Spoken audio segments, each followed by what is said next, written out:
Good morning and welcome to 5 Minutes of God, where for 5 minutes I get to share God with you, sharing His truth without religious bias, without ethnic bias, without gender bias, without political bias, and without the bias of nationality. And for a few minutes, for about 5 minutes, I want to talk about forsaking our ego to be truthful, to be accountable, to be grateful, and to be better. And instead of talking to you about how you should forsake your ego to be honest, to be accountable, to be grateful, and to be honest or better, I'm going to not talk to you, but I'm going to share and open up myself as an example of what I mean to forsake your ego. And I'm just going to begin by being brutally honest about the fact that as it relates to my ability to financially support my family, I have not hit a lick on a stick, if we're just being honest. And this is what I say to you, that sometimes you just got to be honest with what you've done, so that somebody out there needs to hear your story. Somebody needs to realize that they're not in this thing by themselves. They're not the only one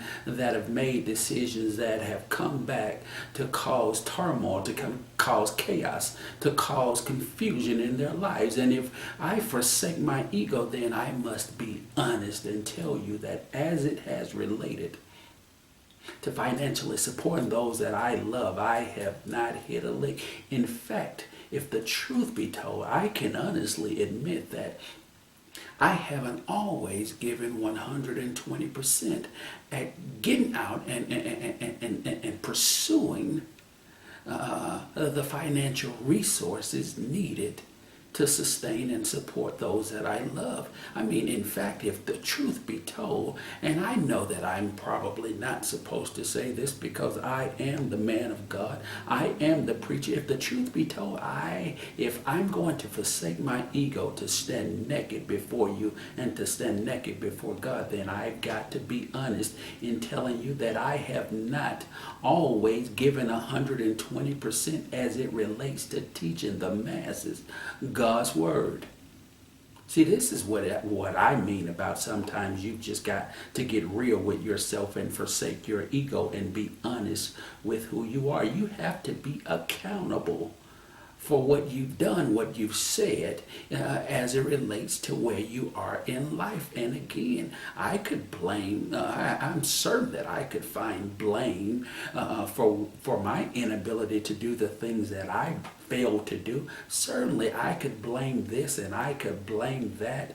I could find all sorts of reasons why to explain my inaction away. But at the end of the day, beloved, what I want you to understand is that accountability is not about blaming others, but about seeing yourself in the situation, seeing yourself as either having created a situation or having not done the things to create a situation, which still results in you having created the situation. I can remember my mother saying to me a long time ago that if you make a hard bed, you're going to have to be the one that lay in that bed. Well, that was to teach me that you've got to be accountable for what you do, and you've got to stand in your own truth, in your own mess.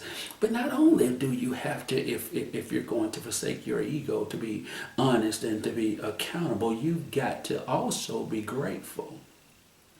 Because there are some people that have stood by you in your mess and through your mess, helping you to transition from the messy days of your life to the better days of your life. And if I'm being completely honest and transparent, then I would be remiss if I didn't extend or display my gratitude for my gorgeous mate.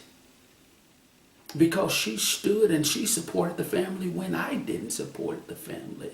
She's been better to me in supporting those that I love than I've been to myself. So yes, I've got to be grateful. I am grateful that even in my mess, she continued to be for me what I wasn't being for myself. Sometimes you've just got to lay it all on the table, because God needs to know that you're not afraid to tell your story, because your story might inspire somebody else. Your story is your greatest ministry, because people can attach themselves to your story, and it helps them to understand that I'm not in this thing by myself.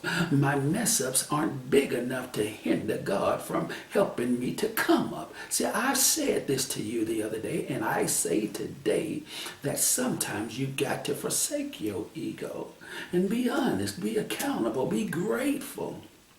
You see, I'm grateful that God, in spite of me, in spite of my mess, hadn't taken his hands off me, hadn't removed the blessing and the gift of his word out and off of my life. I'm grateful to God.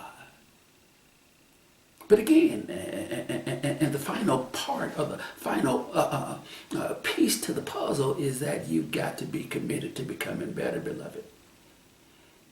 You've got to become committed to becoming better.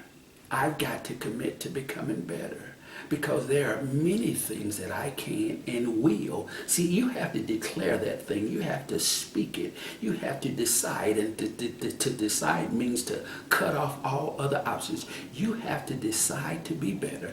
I have to decide to be better. And again, there are a number of things that I can and will become better on. And if I began to tell you, I would be talking for the next couple of days. But again, we have to be willing to forsake our ego, to be honest, to be accountable, to be grateful, and then to become better. Because God needs to know, and he needs to be assured that in all things, we're willing to stand transparent. We're willing to share our stories. We're willing to let our lives be our greatest ministries of where we come from, what he's done in our lives, how he's helped us, even in spite of ourselves. I'm going to become better. I'm becoming better. My question to you, beloved, is will you be transparent enough in forsaking your ego, that you be honest, that you be accountable, not blaming anyone, that you be grateful for those that have stood by you, and then that you become better? I hope your answer is yes. I love you. I thank you. And until next time, goodbye.